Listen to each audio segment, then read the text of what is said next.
all for coming today. We apologize. There was a bit of a, I guess, snafu on the program, so it wasn't very well publicized. But we are being streamed around the world, so hopefully we can take some of the amazing tidbits of information and use them as both learnings as well as sort of marketing and various other awareness materials in the future. Anyways, Patrick Mahoney, I think everybody in this room knows me. I run business development and media for charity brands. We work with a lot of innovative technology companies, many in the room, David from Fanbridge, Jessica, Magic, Clear Channel, sort of bridging the gap between charity and corporation. And there's a significant opportunity at that gap, especially when you look at sort of how technology can influence and really kind of further the conversation around the intersection between corporations and nonprofits. Charity Brands has been around for about 25 years, started by Mr. Stephen Adler there in the crowd.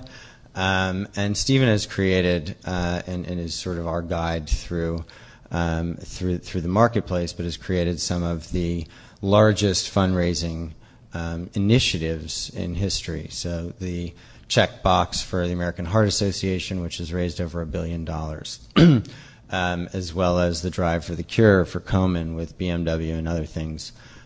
So we really look at sort of how do we bring corporations and charities together to create big picture initiatives that both do good and make good. And one of the ways that we're sort of seeing in the marketplace that is a completely underutilized avenue to bring those two huge entities together is technology. So that's what we want to talk about today. That being said, I'll start with Jim and have everybody go down the line and introduce themselves. I am Jim Murphy. I'm Vice President in the Business Affairs for Clear Channel Media and Entertainment. I'm Ken Ramberg. I'm the co-founder of GoodSearch.com. I'm Kerri Murray. I'm the Vice President of Communications and Development for Direct Relief International. I'm Dave Harvilicz. I'm a co-founder at WhenYouWish.com. I'm Jessica Berlinski. I'm Director of Partnerships and Business Development at GameDesk. And I'm Kirk Scott, Vice President of Magic Johnson Foundation. So we have a nice sort of assembly of both sort of corporations as well as technology platforms that are really sort of trying to figure out how we do good and make good, and that's kind of the theme of today. So I'll kick it off with a couple questions, and feel free to sort of interject throughout the conversation. But I wanted to start off with Jim, and just Clear Channel from a distribution perspective.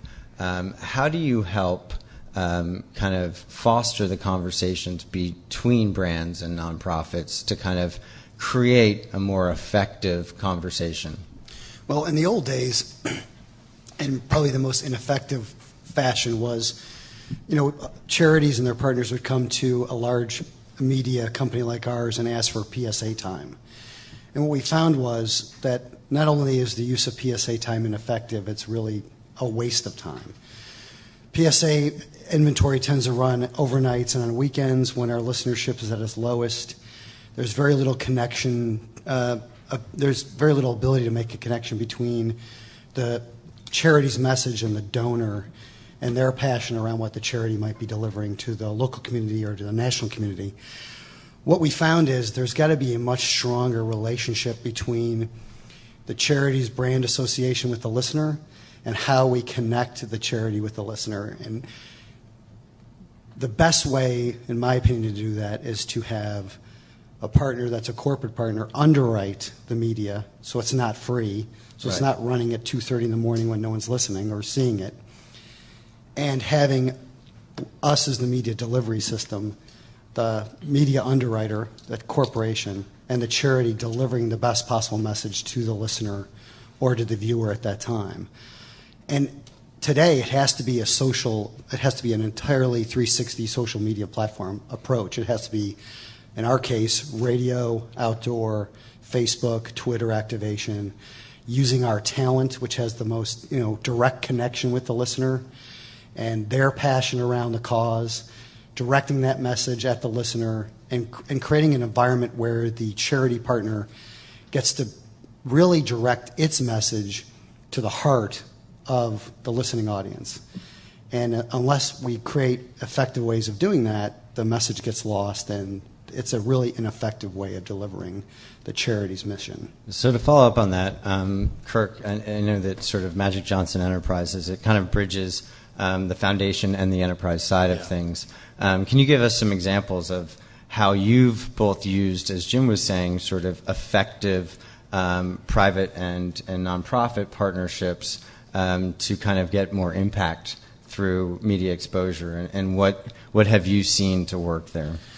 It's interesting for us because we are a lean organization that it's important for us to partner with great media partners and great corporate partners to get our message out there. And since my responsibility is to raise money, donor acquisition is what's important to me. And like Jim said, unless you're connecting the people to the message, you're raising a lot of awareness, but you're never going to connect them back to the work you do.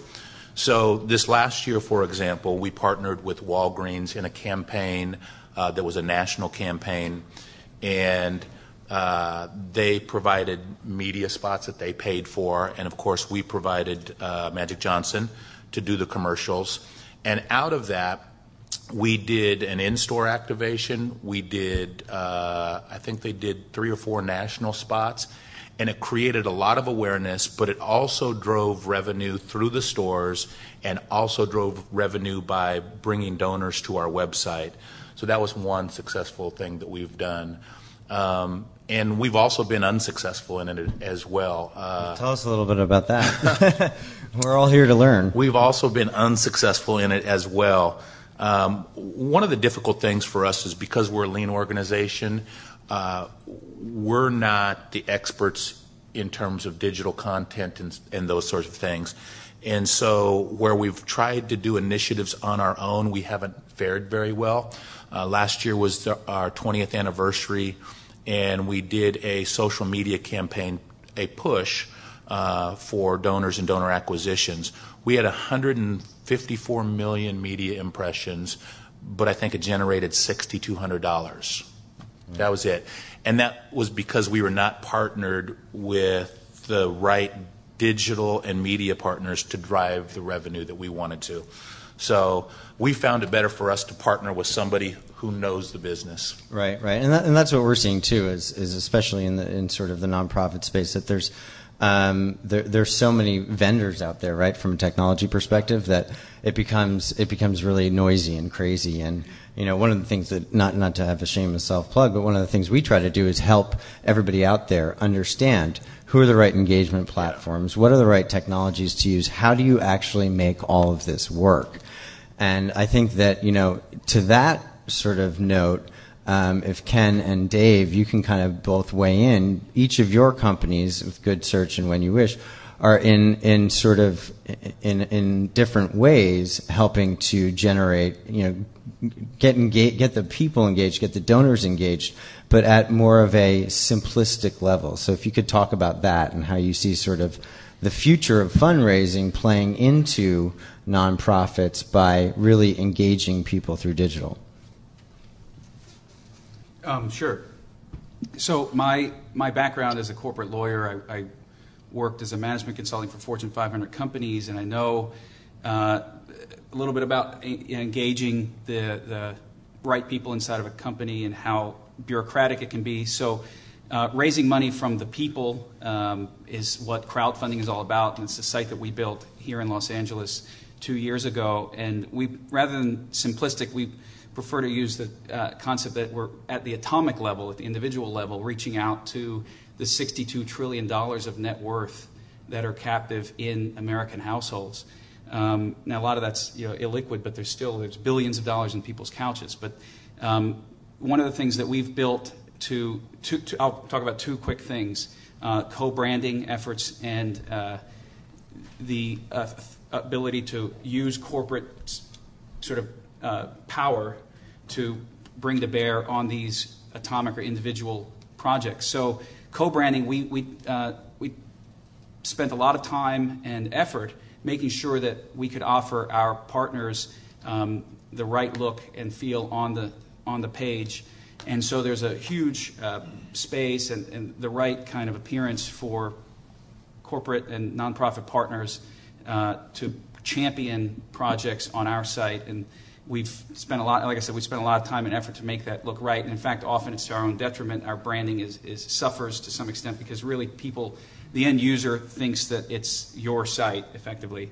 And then the second thing, real quick, is third-party rewards in crowdfunding. And after the Jobs Act, the space has really blown up, and we lived through it.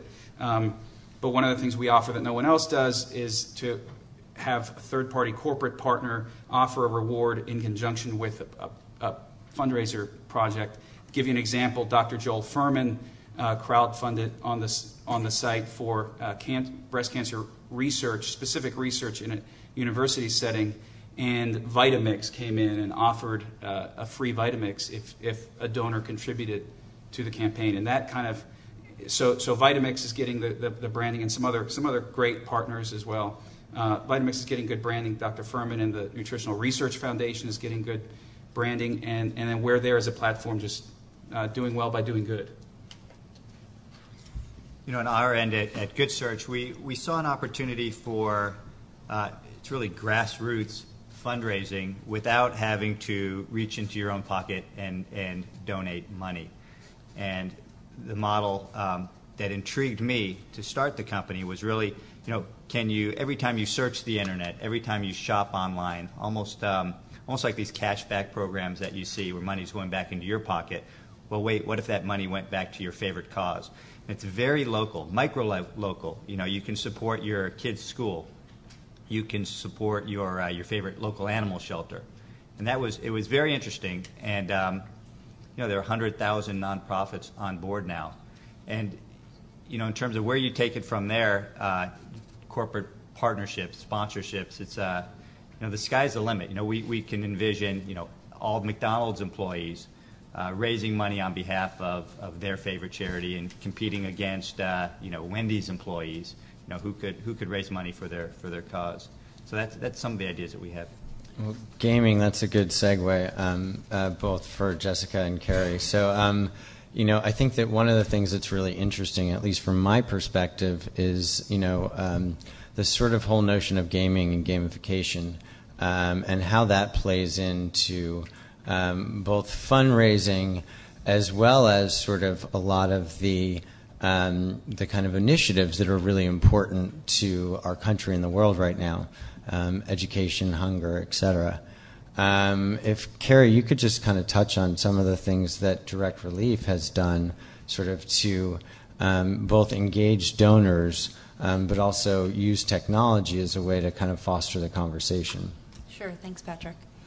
I think over the past 18 months has been just an enormous learning time and growth period for Direct Relief in the digital space. And in particular, Direct Relief was responding to the tsunami and earthquake that hit Japan.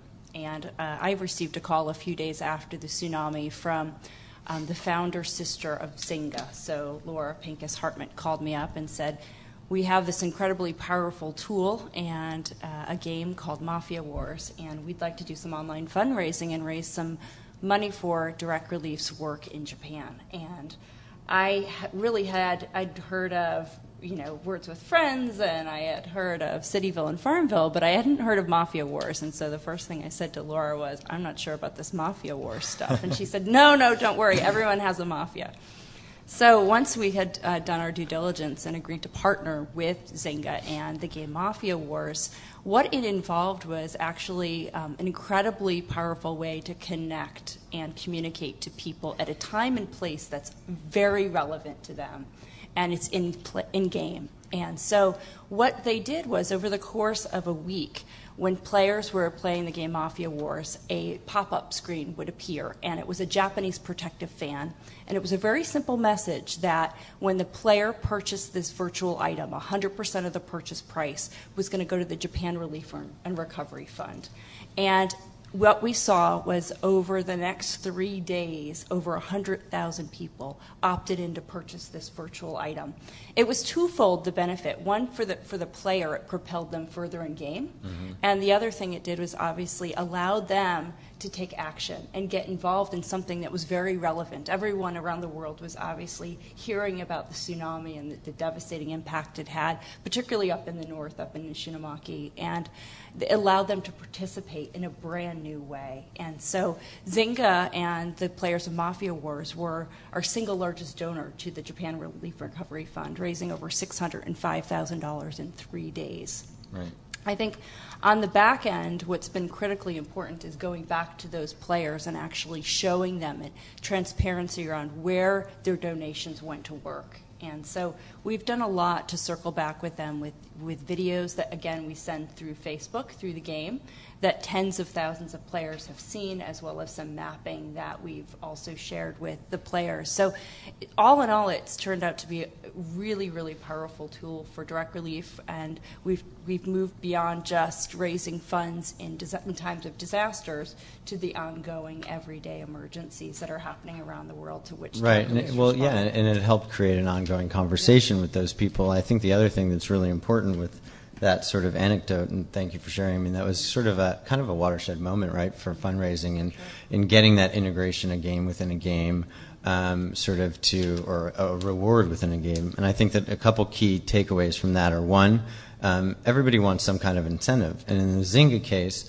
the incentive really was to not only do something good at a very local, individual, personal level. You could do it. It was kind of no skin off your back. You didn't have to open an envelope. You didn't have to even click on, more than a couple things. So it made it easier. It also integrated fundraising into the digital activities that were already existing. And I think that that was an amazing accomplishment by Direct Relief, and it's something that really has not been happening too much lately. And I think that that's because people aren't as smart as Kerri, and they don't really get what technology can bring to the table. I mean, Zynga has 70 million people active every day on their platform, and we're not engaging them. And also from the charity's perspective, you start to aggregate data, and that data play it helps to become a tool for a long-term conversation. In terms of tools for a long-term conversation, Jessica, tell us a little bit about GameDesk and also how you've sort of been attacking the issue with our existing curriculum, and what are some of the opportunities that you've seen, through your Gates and AT&T funding, and really where are the challenges? Well, what GameDesk does is, obviously I think everyone is hyper aware of the educational crisis that we have in the United States right now. I think we're out of 34 countries, we're 25th in math and 17th in science right now. We've got, a quarter of our kids aren't graduating. I mean, the stats are really ugly. Yet they're all playing games, and they've all got phones. And you come into the classroom, which has historically been really the space that we learn the most. But we're not leveraging any of what is exciting kids and what is now really inspiring them to participate in society. I mean, we have a completely participatory culture with kids making their own videos and posting them on Facebook, but this isn't happening in the classroom. So GameDesk really seeks to bridge that and kind of leverage all of that technology to learn and bring it into the classroom in a meaningful way. And we create games, we create... And by the way, the stuff that they're creating is really freaking amazing. Thanks, Patrick. I feel like I want to be like a fourth grader again and use those tools. It really, it's very different from, what the classroom looked like even even a decade ago.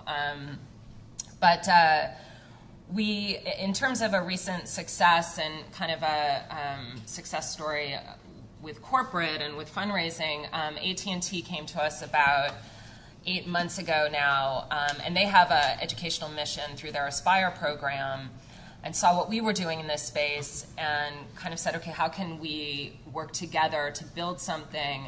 Their interest was really scaling what we were doing. I mean, we're based here in Southern California, and we really only had reach throughout Southern California. But what we came up with was a model, and they funded us for this, was to build a learning center here in Southern California, in Los Angeles, that would be part research institute and part classroom of the future. So we'd be making these tools, engaging the community, supporting teachers, supporting students, but then everything is going to be ported up to a national online portal, which we like to call it the Netflix for 21st century learning. So a place where all of these tools and games, not just that GameDesk is making, but that the broader landscape that we're finding are effective, can be shared. And a key part of our vision for this portal, and what I think stands at sets it apart from a lot of other portals out there,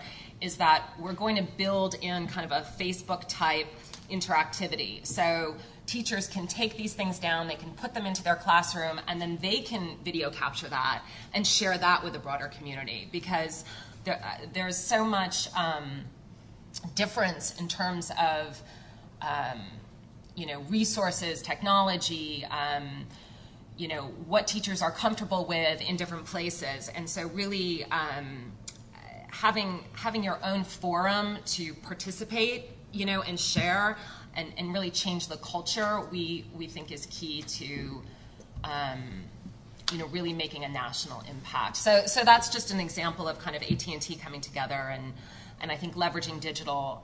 Well, I think that's a good example to kind of jam on for a minute, because it's really all about, and this is anybody can comment on, but it's really all about how do you create a conversation, and how does GameDesk work with Direct Relief, and how does When You Wish and GoodSearch play into the fundraising, and how do Jim from Clear Channel and Kirk work together to sort of highlight the issues, but create a conversation that's not necessarily uniformly focused or single focused, but that can kind of address the goals of the greater good. And I think that's one thing that technology really can play in this conversation. So I guess there's a couple things. You mentioned Aspire.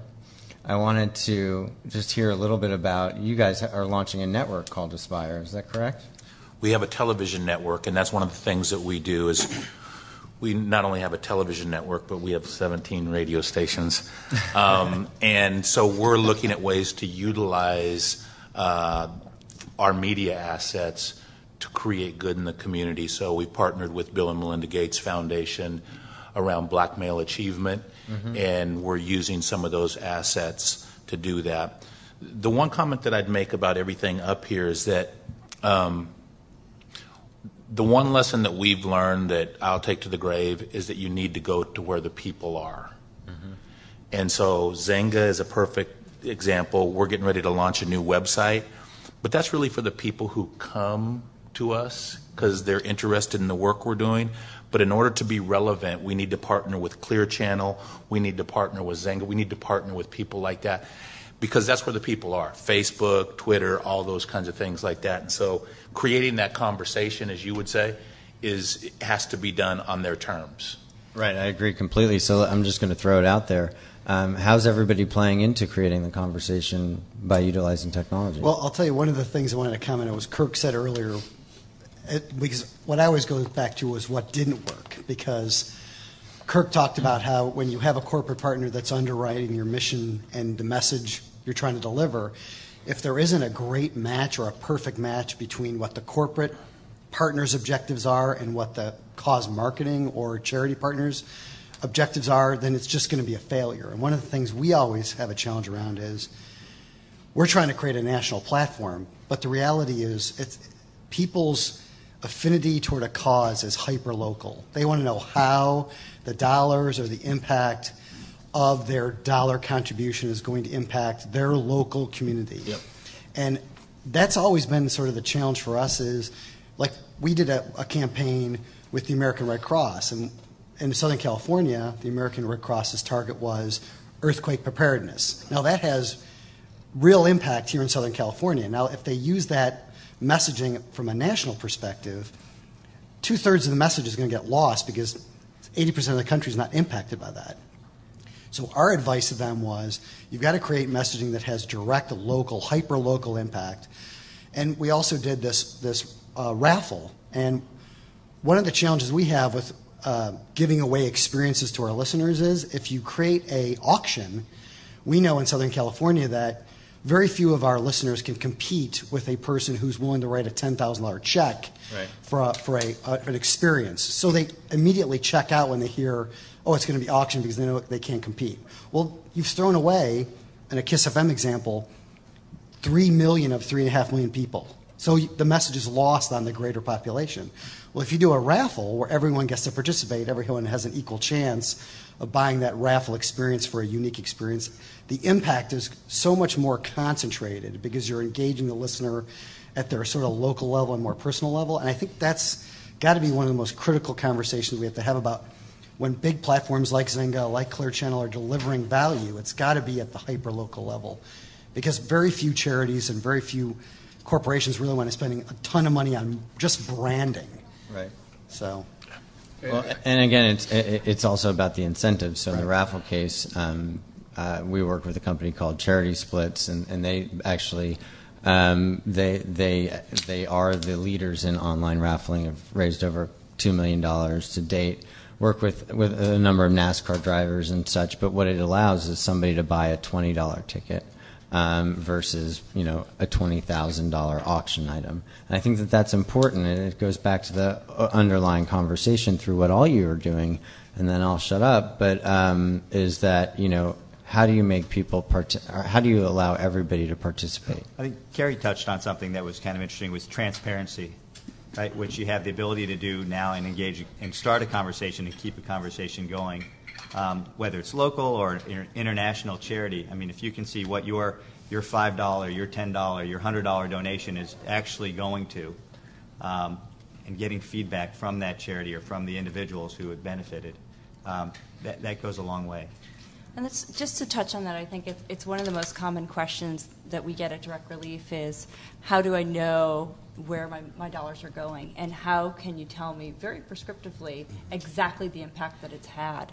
And so over the past several years, the organization has really been, I would say, on the forefront of mapping and tracking every single donation. So through a network that we run called SAP, it enables an ability to map and track every single donation that's sent around the world.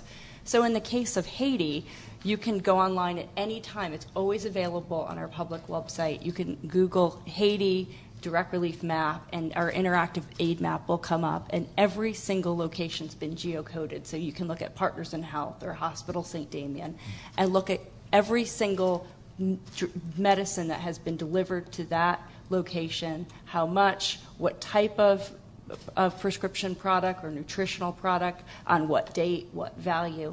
And in the case of Japan, what we wanted to do, because it wasn't just medical supplies, what we were really pre-positioning was a lot of grants to local agencies on the ground that were working in the tsunami-impacted areas, from everything from basic needs to work programs. And so what we built with the Japan map was that same ability to track every single partner that received a grant from the organization.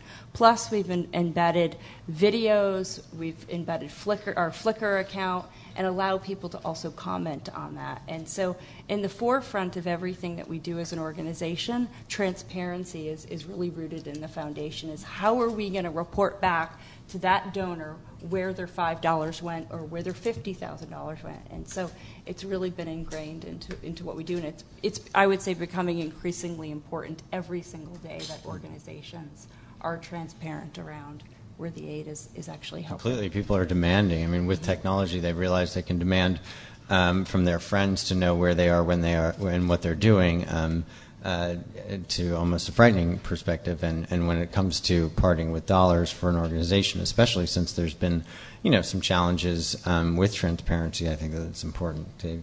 Yeah. Just to tie together the importance of being hyper-local with efficiency of your donation funding, crowdfunding really is a vehicle to bring that to bear. Not only is it good for the recipients and people in need, but also it's good marketing, and it makes good sense. We did some analysis of Form 990s that are filed by nonprofits. Pass-through rates, as we call them, can be pretty bad. On average, the averages are fine, but there are many cases that the numbers are not good. Micro-lending can often have usurious interest rates attached to them in places with poor people that really shouldn't have 35 to 45 and plus 70% interest rates to them. So what we offer in crowdfunding, not just my site, but all the sites that allow for charitable giving, this hyper-locality. So you've got the person creating the fundraiser branches out to their network. You get access to those new donor sort of pools and prospects. But you're ultimately proving out the efficiencies. We are allowing, we take 5%, PayPal and credit cards take 3%. So you're looking at 92% pass-through rate on a crowdfunding platform. And we struggle with sort of potential cannibalism with our large national charities to say, well, if we help our members crowdfund, they're not giving their dollars to our organization. So we offer a split. You can offer up some pre-made, seeded projects and also allow your members to go and crowdfund. But the last thing I'll say, a lesson learned, and this goes to your point. I heard on a TED talk, the war for the social network is over. Facebook has won. Right. Don't try to fight Facebook. We tried. Right. So use Facebook. Well, I mean, it's like the music industry fighting Napster, right? That's the key, right? Embrace technology, embrace the platforms that you have available to you, and figure out how to make it work. That being said, if anybody sort of has, aside from the Zynga example, and I know you guys are building stuff, some sort of anecdotes before we go to a couple questions of how you really have embraced technology or what technology has brought as a success mechanism to your organization. I guess really for maybe Kirk and Jim.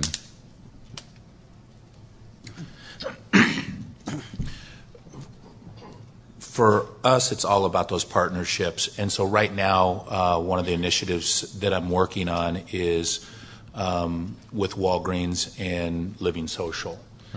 And it benefits Walgreens, it benefits Living Social, but it also benefits us. So Living Social has all those eyes that come to it every day, or the email comes to you and you see it. And so Walgreens wants in-store traffic, and they can get that by being on the Living Social platform. And we want to create awareness, education, and raise funding. And so by partnering with those two groups, we're all able to achieve our objectives. And so for us, technology, it really expands our reach, where we have a staff of 6 and we wouldn't be able to touch all these people. We'll be able to touch, a couple million people with this. So it's helpful for us. So I apologize, we got a little bit of a late start. Are there any questions from the audience? We have a private label global TV network that's live. We've been doing events, concerts, fundraising since 2008. One of the challenges we had with the idea of raffles was the question of legality of money transfer. So we shifted it out overseas, and we operate out of a London office now on Global Givers. So a lot of the donations we pick up here at the red carpet event, rather than auctioning to raffles. So I'm wondering if you could talk to the legality around raffles. Well, no, and that's one of the biggest challenges, because each state has its own legal registration requirements. The question was around the legality of online raffles, which is actually a very valid question. Yeah, especially today, because one of the challenges we have is each state tends to have its own raffle requirements, and the underlying charity that's the recipient of the funds oftentimes has to register with the state, and the raffle has to be clearly defined. So frankly, we've outsourced it. What we've gone to a partner that has that expertise, that has registered in every state, because one of the challenges for Clear Channel is we started out as being a very local radio group that got consolidated into a company that owns 750 radio stations. We're definitely trying to be a national platform, and I think we're being successful in that. But the reality is we have to operate at the state and local level because, we have federal licenses. We have to meet all of our obligations locally and federally. So we've just decided to outsource the opportunities to someone who's an expert in that arena. We're using them. We're leveraging their expertise to make sure that we're meeting the local state requirements for each radio station that participates. But it's definitely a challenge in the U.S. to do raffles. So we just have to be careful about that. Well, we've worked together, actually, Jim, myself, and Kirk, on a raffle initiative, and we have a company we work with that's called Charity Splits, and basically they spent 5 years getting all of the legal opinions, processed, and really they process it all through one specific state that has preferential laws that were basically amended as a result of them spending over $1 million on legal. Yep. Any other questions? I wonder if anyone on the panel has any experience from a corporate perspective. We force our employees to take these dreadfully boring compliance trainings every year. And I'd like to hear if anyone's had any experience incenting them maybe with some micro charity giving. So and I guess it's a two-part question. First is, do you have any experience making a GameDesk type fun thing that's compliant? And part two is, can I incent my employees to take advantage of their favorite charity and perhaps take advantage of our matching programs, kind of get this kind of involved business around that? One question before I let the panel answer that. Number one, I think that employees, customers, and communities, bringing them all together is the best way to create a sense of a healthy environment for your employees, but also to do good, and also have, that is reflective. We work with one of the major national retailers, and that's one of the things we're looking at right now is how do you really use your employees as the conduits to doing good, but that's ultimately going to drive business. This isn't wholly digital, but it's a great question, and it's something that with every corporate partner that I'm now speaking with, it's very important to integrate, to look at that piece, right, and say, how are we going to engage employees? And, one example that comes to mind is part of what we've done in the past and some of our, I guess now an offering that we offer schools and communities and libraries and now corporations are these hackathons. Which kind of they're wonderful community events to bring together parents and students, teachers, and employees. So if you look at like a Boeing, you've got a bunch of engineers that are coming together with these challenges around making something, and then we take it one step further and actually build classroom curriculum out of it. But corporations are loving that. They're saying, okay, wow, this is a way for us to be branded in the community as supporting a true kind of community event, and employees go crazy over the ability to get down and dirty and use their skills and help kids, etc. So that's just one example that we've come up with in terms of integrating that employee piece into it. But I think there's a lot more. And it also drives to the sort of think global, act local perspective, right? Because if you can, and that's where games, gamification, all that kind of stuff comes in, if you can start to create a healthy sense of competition for doing good within your employee base, and that's one of the things we actually work with a lot of our clients on, then I think it benefits everyone. The other thing is that you can implement, you can implement smaller initiatives. For instance, putting the GoodSearch toolbar on Macy's.com, or incentivizing your employees to crowdfund for something that's local, where you might raise $5,000 for direct relief, and direct relief shows you how many nets they sent to Africa. So I mean that's and that's really what the conversation that's being fostered right now. How do we curate it appropriately through technology? With that being said, I'm going to be kicked off the stage. So thank you everybody for joining. Really appreciate it.